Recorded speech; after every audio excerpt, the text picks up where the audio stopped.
Ja, ciao miteinander, da ist wieder euer Bieder von Valera.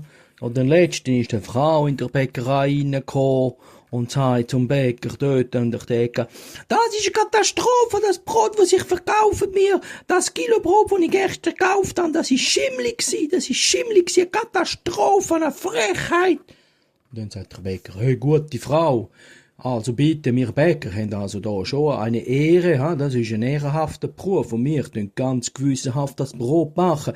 Ich han schon Brot backen, wo sie noch gar nicht geboren gsi sind.